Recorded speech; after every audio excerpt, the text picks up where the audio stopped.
James Mallock Abercrombie was the son of Thomas Abercrombie. James Mallock was born in 1854, his father 1815 in Scotland. Then they moved to Anton, Chico, New Mexico. They came to America from Scotland. In those days, the west of northern New Mexico had no fences and thousands of wild-born and stray, some not so stray, cattle. A wood-burning kitchen stove, my grandma's. You know, out on the ranch, I mean, she cooked like unbelievable. Mr. Abercrombie, he ran with people like Billy the Kid, and he gathered up some of those wild and free cattle that were roaming along the prairies and mountains of northern New Mexico. He sold them and became prosperous. He didn't want to always be a cattle thief, so he took his pile of gold coins and went to a valley that the Indians had loved for centuries. A gentle flat area fronting on the river with a high shoulder overlooking it. It was perfect for farming and development of a town. It was called Anton Chico Valley of the Pecos.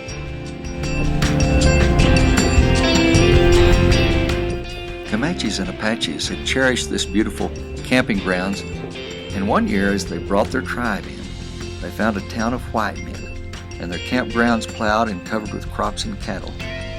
Atop the shoulder was a compound of buildings.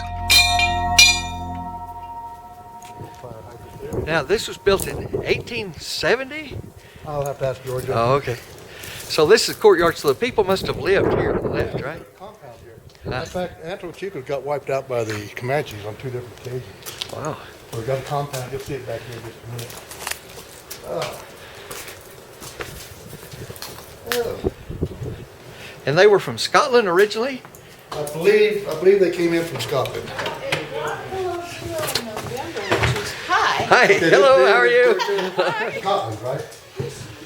Well, my great-grandfather's parents came from Scotland in the 1840s. 1840, okay. And they came across, they were in Spenceport, New York, and then Iowa, and then landed in Kansas. And by then the boys were pretty big, and so my great-grandfather and his brothers took off from Kansas and came to New Mexico. Texas. That's when they settled it. Yeah, that's when they came here. Now, where did they meet Fitch? He was footloose for a while. He was a horse thief, and he was running with Billy the Kid and involved in the Lincoln County Wars and all of that stuff. And then he decided he wanted to go straight because it was getting a little hot. So he sold a herd of cattle he'd stolen and bought the store. Well, And that was when they settled here. oh, well, that's... And, you know, family legend has it that that's Billy the Kid's desk there that he gave to him. And that Billy used to hide out here, which is not implausible because he did hide out there. So the house was built in about 1840 then. I think the house, yeah, maybe it goes back to 1830s. That was when Isn't this beautiful? it was first settled. Okay, so it'll be 1830. And this was always the fortress that they hid in when the Indians raided. See, the Indians killed off everybody in the village. On 2 different Couple of occasions. times, yeah, 1820s and then 1830s again. And so my grandmother said they used to put flour sacks in the windows of this house. And of course, it's all walled all around. Is this adobe? Is Is the walls adobe? Yeah, it's all adobe. It's double layer adobe. Wow, these are And thick. you can see, yeah. And they're built like on a Sawsey windows, which is really interesting. They can't in, like the old Sawsey windows. This house is also real interesting because it's aligned, so we get a sun dagger on the equinox. In the summer, it comes in and hits this corner from the window in the dining room. And in the middle of the winter, it hits the same corner out of this window here, which is real interesting to me. This is just a little past. So how would you calculate the R value on a wall that's nearly 3 feet thick? I don't know. No, when it's cold, it stays cold for about a month. When it's warm, it stays warm for about a month. So, Interesting. If you can get it warm, it'll stay warm for a long time. Yeah. But if you leave and let it get cold. Now, all of this stuff on the wall is to the fireplace. My son had to tear off the sheetrock off of that wall. That's the only wall in the house that's not adobe. But my son had to take off the sheetrock in order to get the plumbing in the bathroom, so.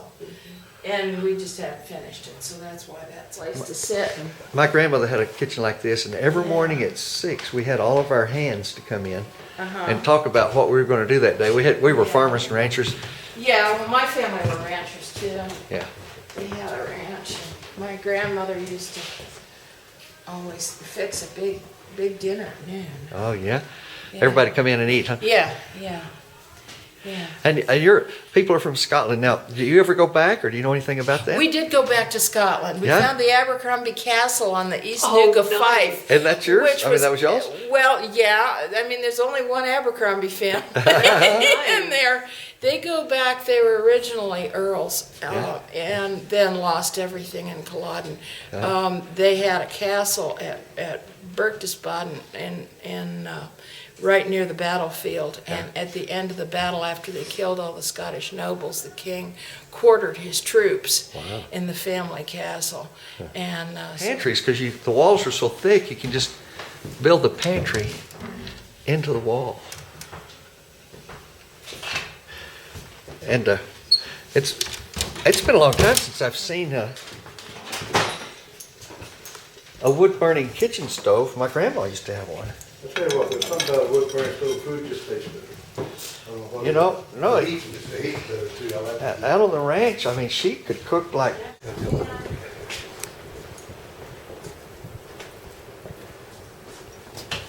designated as a historical site. it isn't. I just haven't had time to go. Yeah, my kids use this room in the summertime. So an extra bedroom here for guests. Guests and all. There's a chimney over there. I was going to put another stove in. Look at that old trunk.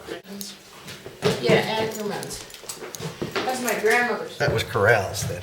Yeah, that's the corral bed. The sausage here and into the cistern, which is something I'd like to repair. Is it still there then, huh? Great. Oh, yeah. Still got water in it? Still holds water. That's the new trend now. In all the new expensive houses is to be completely independent. I know. Because, we put down cement board and then there's a plow. Somewhere down there there's hardwood floors, but I didn't want You don't want to. to dig into that expensive. I think this was built in the 1890s or 1880s. And so. But this was the main supply place for all the ranchers. And, Yeah, and and it was a stagecoach stop I see. as well. Yeah. Now, would our friend Billy the Kid have been around when this was here, or would he have already been gone, do you think? Family legend has it that he hid out in the basement here. In the basement? Yeah. There's a basement. So there's a full-length basement, and there's a full-length attic. Oh, we got to see that. It's 3 stories, yeah. Yeah.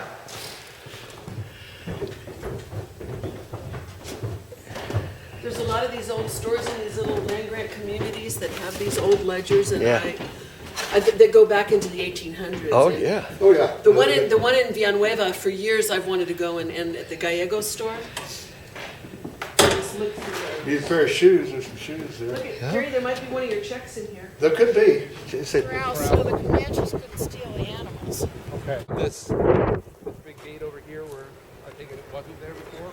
No, I think it was probably all adobe walls. So how many people lived in this compound when it was going? Well, my grandmother and grandfather had 15 children, 9 of whom lived to adulthood. Wow, okay. So, and then they had friends and people who worked here, and because they had a big ranch, Yeah. they had a huge ranch.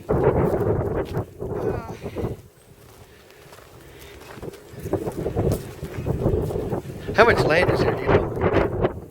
I think all total it's about 7 acres. 7 acres. I think. Middle of town. Here, the street. There's one next door. But between us and the school. Yeah, salvage. The family didn't move for like 135 years. Of course. And they didn't ever take anything with them. They died. Right. Now I've got it. You understand that? You just save it, because you never know. Anton Chico was organized by Spanish patron Don Salvador Tapia and 16 other colonists. They built 2 fortress-like plazas of high rock walls with thick, heavily carved doors and a high-spired church, San Jose. In 1841, the Texas Santa Fe expedition passed through Anton Chico on its way to assert Texas' claim to New Mexico. The New Mexicans, who had only a few years earlier stolen the land from the Indians, were unwilling to turn loose of their newly seized land. In 1848, the closest neighbors to Anton Chico were the Alexander Hatch family, who came from upstate New York via the Santa Fe Trail in 1848. So this would be a defensible position, though, huh? Oh, yeah. That's what, they look like rifle turrets or something, Yeah. rifle ports. Yeah. Yeah, you could, Comanches attacked twice here? the Comanches attacked pretty continuously Really? for, up until the 1880s, Yeah. 1890s. And there are still folks that live around here who claim to be Apache. Well looked on. So they would put the stock in here for protection during attack, and those could have been used for gun ports to fire out of if they wanted to. Yeah. Interesting. And the house was it says where people would go in. Yeah. People from the village would hide in the house. The Hatch Ranch was active in 1848. In the 1850s and 60s, there were 3 main superhighways of the Comanches. These trails came from Amarillo, Lubbock, and Kittiquay, and they converged at the Hatch Ranch, where the Galenas River and the Pecos intersected. The Galenas Crossing was about a mile east of the Park Springs Ranch, where Kerry Culbertson, the realtor who is in this video, he and his family lived. 1830s in The Comanches brought tons of cattle, horses, and stolen goods from Texas up this route. They were encouraged first by the Spanish of the 1780s and later by Mexican officials to raid in Texas and trade in New Mexico. There's a lot of Comanche activity in this area. Comanche and not much Apache, not much Kiowa. No, this was more of the Comanche territory. Comanche territory on this side, the Pagans. I understand the Kiowa would live summer up here, but they'd go back into the territory. They're very nomadic, yeah. One of the routes they took brought them directly through Anton Chico. There was one very famous figure, Jose Piedad Tafoya of Chaparrito. He kept a home on Los Lenuas Creek near Kittiquay, Texas, where he traded with Comanches. He became the leader of the group called the Comancheros, who were financially backed by merchants in Taos, Las Vegas, and the U.S. Army. Lieutenant Charles Jennings was posted at the trail convergence at Hatch Ranch, and he issued trading permits to the Comancheros to trade with the Comanches That's why those Comanches are for goods that were stolen in Texas. The idea was to encourage Comanches to steal and plunder in Texas, not New Mexico, and the strategy worked, but periodically the Indians would raid Anton Chico and Gringo ranches in New Mexico as well. Tafoya was captured by Colonel Robert S. McKenzie in 1874, and by this time Texas was not part of the South, so the U.S. Army had changed sides. It was no longer stylish to encourage guerrilla warfare in Texas, so Tafoya was encouraged at the end of a rope to reveal the Kawahati Indian camp used as the raiding base in Texas at the Paladuro Canyon. In 1893, Tafoya testified on behalf of Charles Goodnight, who also came through Anton Chico, in a case for Goodnight to recover damages from cattle lost to Indian raids of the 1860s. Goodnight won an award of $14,176. The Comanches and Comancheros must have been as confused as Saddam Hussein was 150 years later.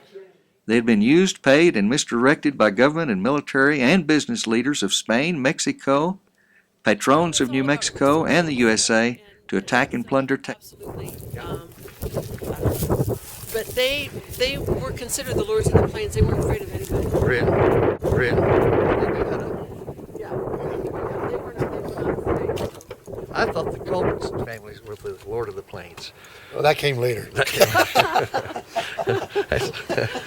That's why those Comanches are mad at you. Postage stamp of it, too. Historically, their plundering took them through Anton, Chico.